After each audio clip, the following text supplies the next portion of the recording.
जय Hind. So guys, आज हम एक ऐसे व्यक्ति के बारे में जानेंगे जो हमारे बीच अभी नहीं है, लेकिन फिर भी हमारे देश के नागरिकों के दिलों में बसे हैं। तो हम चलते हैं। मैं cadet province Kumar Singh, 35 battalion Purnia, from DS college Katihar.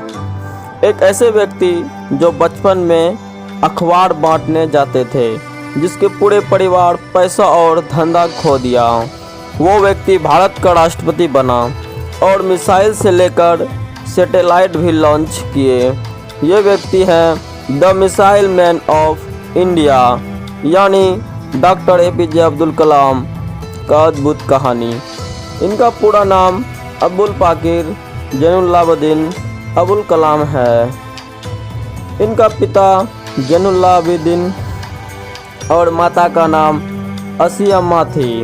इनके पिता पेशे से नाविक थे। इनका जन्म 15 अक्टूबर 1931 ईस्वी रामेश्वरम के धनुषकोडी गांव, तमिलनाडु में हुआ था। भारत रत्न डॉक्टर कलाम का जन्म उसी छोटी सी गांव में हुआ था। परिवार की आर्थिक स्थिति ठीक नहीं थी। रामेश्वरम के एक प्राथमिक विद्यालय में उनकी पढ़ाई शुरू हुई। खर्च बढ़ा तो कलाम साहब अखबार बेचना शुरू किया। सादगी और ईमानदारी क्या होती है, इसका पाठ इसे अपने पिता से मिला। पहली बार उन्हें अपने पिता को इतने गुस्से में देखा था क्योंकि कोई शख्स आकर तोहफा दे गया और कलाम ने बिना सोचे समझे रख लिया था।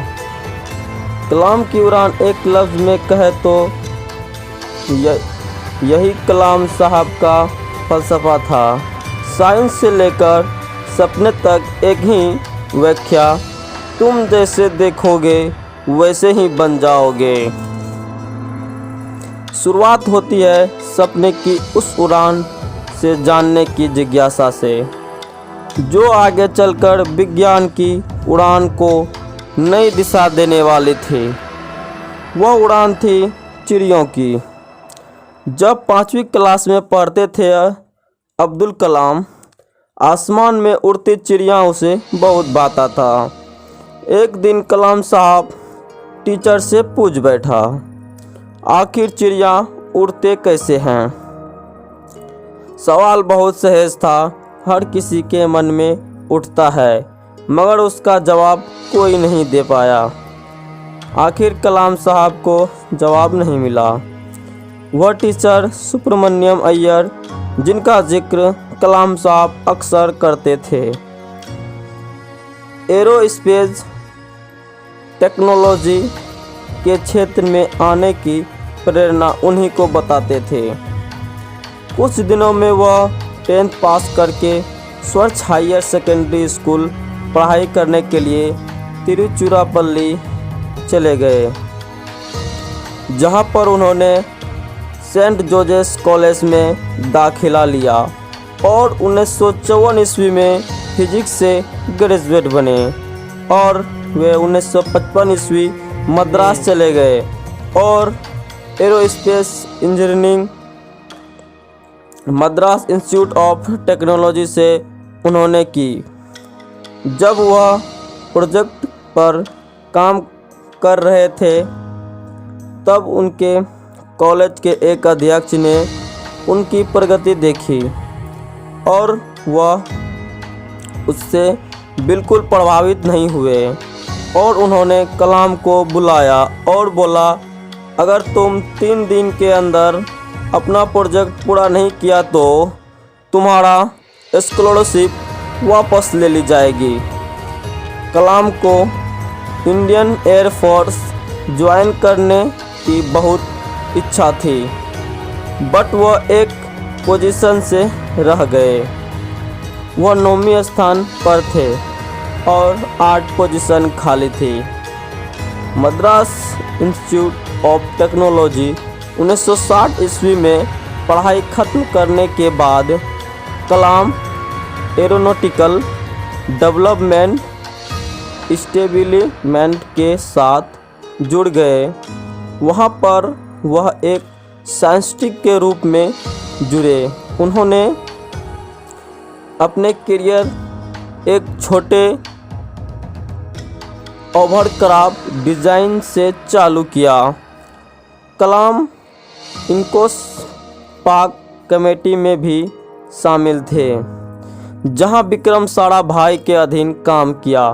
विक्रम साराभाई एक बहुत ही जाने माने स्पेस साइंटिस्ट थे। फिर 1959 ईस्वी में कलाम को इसरो यानी इंडियन स्पेस रिसर्चर ऑर्गेनाइजेशन में तबादला हो गया।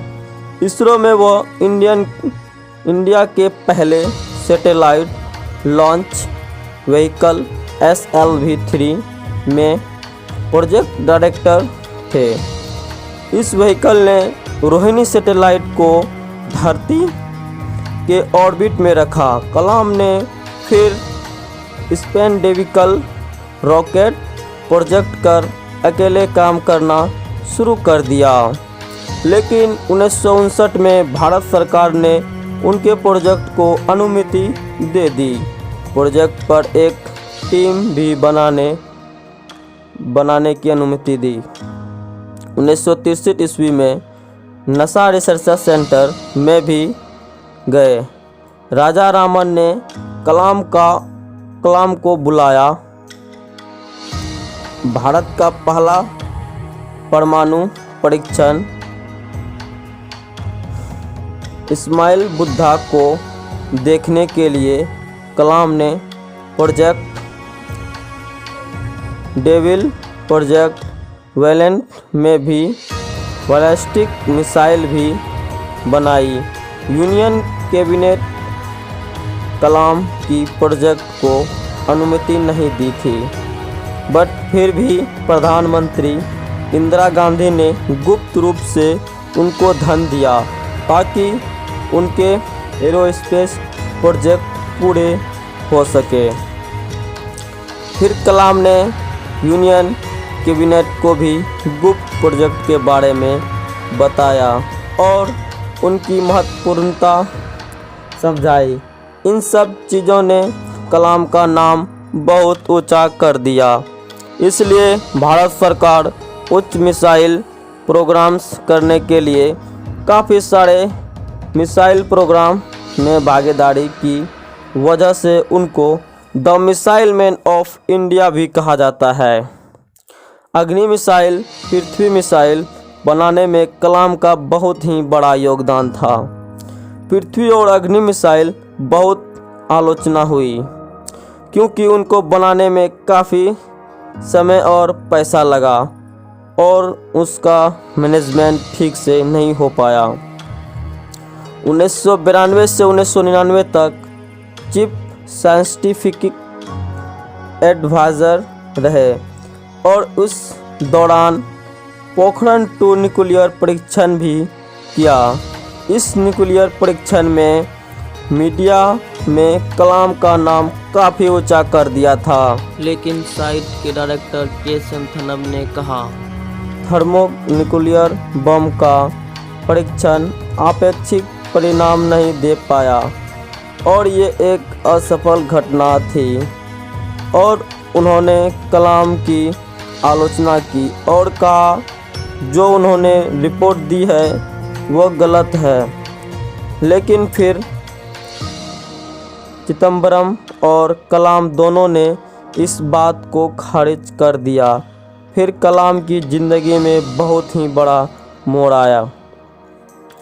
10 जून 2002 को NDA यानी नेशनल डेमोक्रेटिक अलायंस ने कलाम को राष्ट्रपति के लिए नॉमिनेट किया। Samajwadi party and Congress party दोनों ने इस बात को समर्थन किया।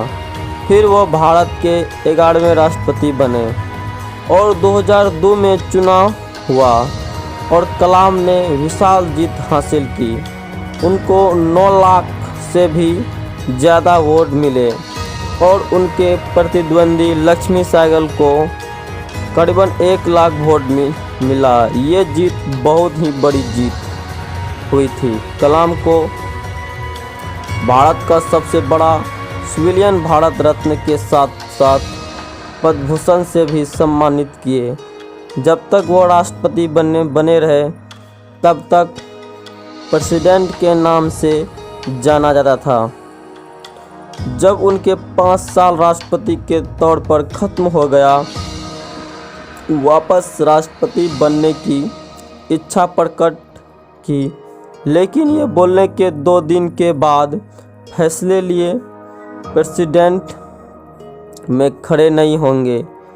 इसके बाद वे शिलोंग, इंदौर, अहमदाबाद के IIM के विजिटिंग प्रोफेसर बने। वो Indian institute of space science technology Thiruvananthapuram के चांसलर बने। अन्ना यूनिवर्सिटी में एरोस्पेस इंजीनियरिंग के प्रोफेसर बने और वह कई इंस्टीट्यूट ज्वाइन किए। 2012 में भारत के जवान लोगों के लिए उन्होंने प्रोग्राम बनाया, what can I give management. यह प्रोग्राम भ्रष्टाचार को ख़त्म करने के लिए था। कलाम ने काफ़ी सारे बुक भी लिखे, जैसे India 2020, wings of fire, against minds. 27 जुलाई 2015 में कलाम शिलोंग चले गए, जहां पर उनको क्रिएटिंग अ लेवल प्लांट अर्थ पर लेक्चर देना था। ये लेक्चर उनको IIM शिलोंग में देना था। जब वो सीढ़ी चढ़ रहे थे तब उसको कुछ बेचैनी सी हुई और ऑडिटोरी में जाने के बाद उन्होंने थोड़ा आराम किया। 6:35 पर लेक्चर शुरू करने के 5 मिनट ही हुए थे और वे गिर गए। उनको फिर बेथनी हॉस्पिटल में भर्ती कराया और 7:45 में दुनिया छोड़कर चले गए। उन्होंने आखिरी शब्द सृजन पाल से बोले। उन्होंने कहा, funny guys, are you doing well. उसके बाद उसकी पार्थिव शरीर को उसके गांव धनुषकोडी में ही श्रद्धांजलि दी। डॉक्टर APJ अब्दुल कलाम सबके लिए प्रेरणा का स्रोत बने हुए हैं। खासकर युवाओं उनको आइडल मानते थे। तो ये थी डॉक्टर APJ अब्दुल कलाम की मनरोचक और मोटिवेट कहानी।